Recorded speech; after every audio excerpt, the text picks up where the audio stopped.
Hola Mina. Video kali ini adalah lanjutan alur cerita anime Black Clover season terbaru, yaitu episode 190.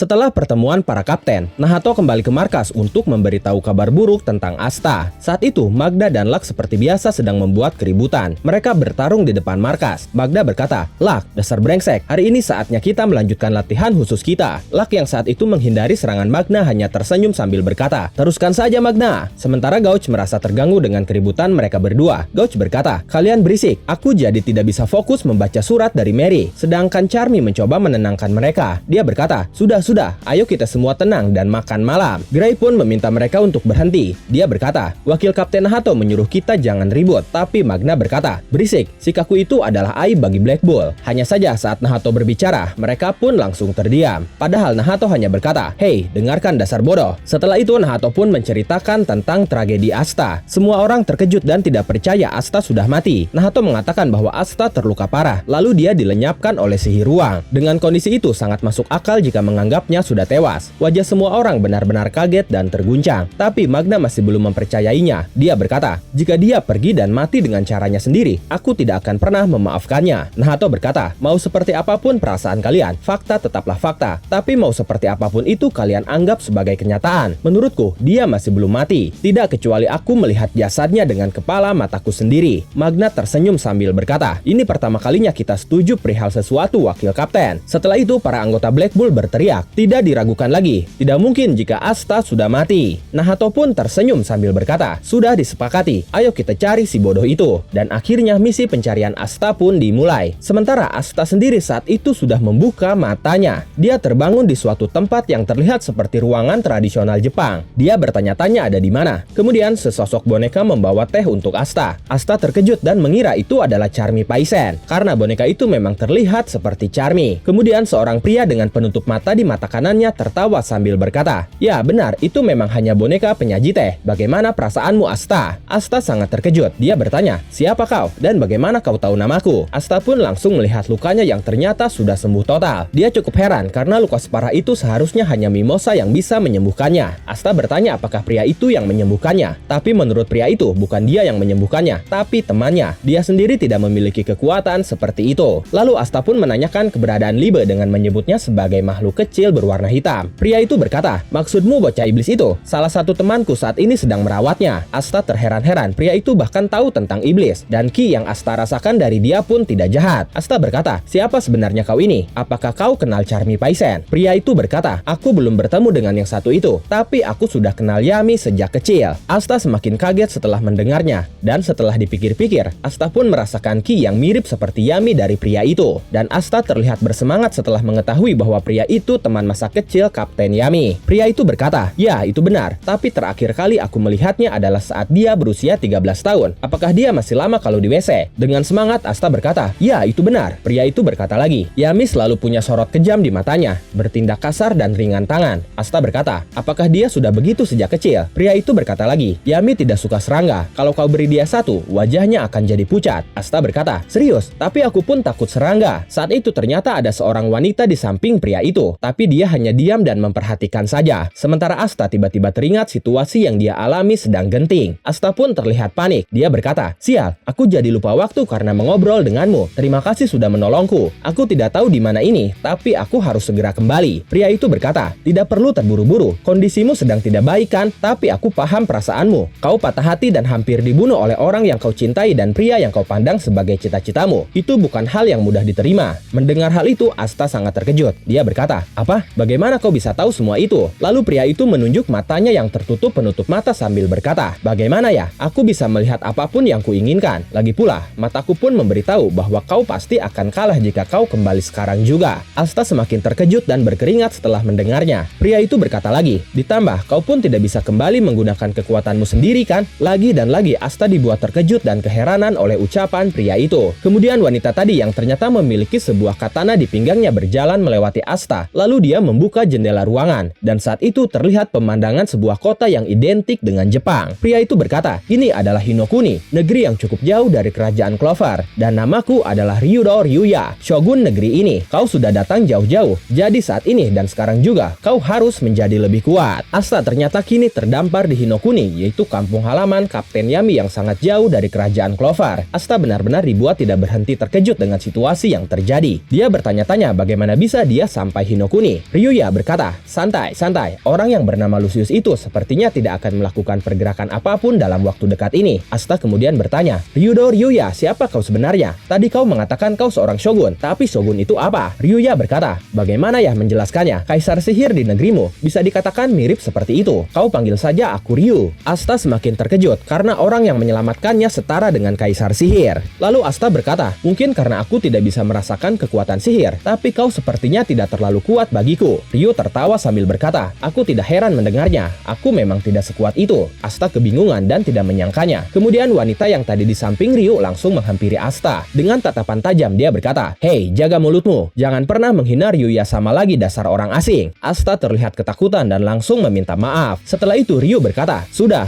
tidak apa-apa Ichika. Wanita itu ternyata bernama Ichika. Asta menatap ke arah Ichika. Dia berpikir di dalam hatinya, aku tahu dari Kinya, dia sepertinya sangat marah padaku. Tapi apa ini? Dia sepertinya tidak asing, tapi aku merasa sebaiknya tidak dekat-dekat dengannya. Kemudian Ryu berkata, aku yakin kau pasti terkejut terbangun di negeri asing. Bagaimana kalau kita jalan-jalan sebentar untuk menyegarkan pikiranmu? Mereka akhirnya berkeliling kota. Asta sangat terkesan dengan kota di Hinokuni. Ryu berkata, bagaimana menurutmu? Inilah kota di Hinokuni. Asta berkata, aku belum pernah melihat hal seperti ini di kerajaan Clover. Di sana Asta melihat beberapa orang sedang mempertunjukkan sihir di jalanan, di mana saat itu keluar burung api dan burung air dari sebuah gulungan. Asta berkata, itu sihir kan? Tapi mereka tidak menggunakan Grimoire. Lalu Ryu menjelaskan, di Hinokuni ini semua orang menggunakan gulungan untuk mengeluarkan Yojutsu, yang kalian sebut sihir dan kekuatan sihir. Kami menyebutnya Yojutsu dan Yoryoku. Setelah itu Asta melihat seorang pedagang kentang. Dia langsung menghampirinya. Asta berkata, Nomotatos, kenapa tanaman khas desa Hage ada di sini? Wah, nostalgia sekali. Memegangnya saja sudah membuatku merasa aman. Pedagang itu berkata, selamat datang. Pemikiranmu itu sangat bagus sekali, Tuan. Kemudian Asta melihat seorang anak kecil sedang bersama kakaknya. Anak itu mengajak kakaknya untuk membeli sesuatu yang dia tunjuk, tapi kakaknya lebih memilih untuk membeli Nomotatos. Saat melihat mereka berdua, Asta teringat Sister Lily yang sering juga mengajak Asta dan Yuno berjalan di pasar. Asta langsung termenung setelah mengingat Sister Lily sudah menjadi paladin dan memintanya untuk mati. Setelah itu tiba-tiba Ryu merasakan sesuatu. Dia pun langsung menghampiri kakak beradik itu dan memintanya untuk pergi ke arah lain. Tidak lama kemudian tiba-tiba ledakan terjadi. Para bandit muncul dengan menghancurkan tembok di sana. Mereka berkata, akhirnya kita sampai juga. Jika kalian tidak mau mati, serahkan makanan dan barang berharga kalian. Asta sangat panik karena Ryu ada di dalam ledakan itu. Semua orang pun panik dan berlarian. Tapi mengejutkan, Ryu dan kakak beradik itu baik-baik saja. Mereka terhindar dari ledakan. Bahkan Ryu masih bisa menyuruh kakak beradik itu untuk kabur. Dan itu membuat Asta keheranan. Asta berkata, dia kebetulan menyelamatkan mereka. Bukan, dia memindahkan mereka supaya tidak terkena ledakan. Bandit itu kemudian menatap ke arah Ryu yang ada di hadapannya. Dia berkata, apa yang kau? Bukankah kau? Bandit itu terlihat mengenal dan langsung ketakutan setelah melihat Ryu. Ryu berkata, kau tidak perlu terlalu takut kan? Aku yakin kalian semua bisa merasakan kalau aku sama sekali tidak punya Yoryoku. Mendengar hal itu Asta pun semakin terkejut. Karena itu artinya Ryu sama dengannya yang tidak memiliki kekuatan sihir. Orang-orang pun saat itu terkejut karena mereka terlihat mengenali Ryu. Kemudian setelah itu Ichika muncul di hadapan para bandit. Ryu berkata, oleh karena itu aku serahkan ini padamu Ichika. Bandit itu langsung tertawa setelah melihat Ichika yang maju. Dia berkata, kau memberikan gadis kurus ini kepada kami, dasar pria payah. Oke, bagaimana kalau temani kami saja? Tapi mengejutkan, saat itu mata Ichika terlihat ada sebuah kilatan. Begitupun di tangannya. Kilatan itu seakan-akan sedang berkumpul di telapak tangannya. Dan hal itu membuat Asta merinding. Ichika berkata, jangan sentuh aku, dasar sampah. Kemudian Ichika melepaskan sebuah serangan dari telapak tangannya. Serangannya itu menyerang 4 bandit sekaligus hingga mereka terhempas menabrak tembok dengan sangat keras. Dan saat itu terlihat juga aura hitam menyelimuti Ki Ichika. Asta bertanya-tanya apa yang Ichika lakukan, karena untuk sesaat Asta merasakan Ki Ichika bertambah 10 kali lipat. Lalu Asta pun melihat kegelapan menyelimuti Ichika. Para penduduk yang ada di sekitar kejadian langsung bersorak. Mereka berkata, dia adalah salah satunya, Seven Ryuzen. Kau memang yang terbaik, Yami Dono. Mendengar para penduduk meneriaki Ichika dengan nama Yami, Asta berkeringat dan menyadari sesuatu. Lalu Asta menunjuk Ichika sambil berkata, kau, mustahil. Tapi Ichika langsung membungkam Asta dengan menggenggam wajah Asta. Dengan tatapan yang menyeramkan, Ichika berkata, jangan sembarangan mendekatiku dasar orang asing.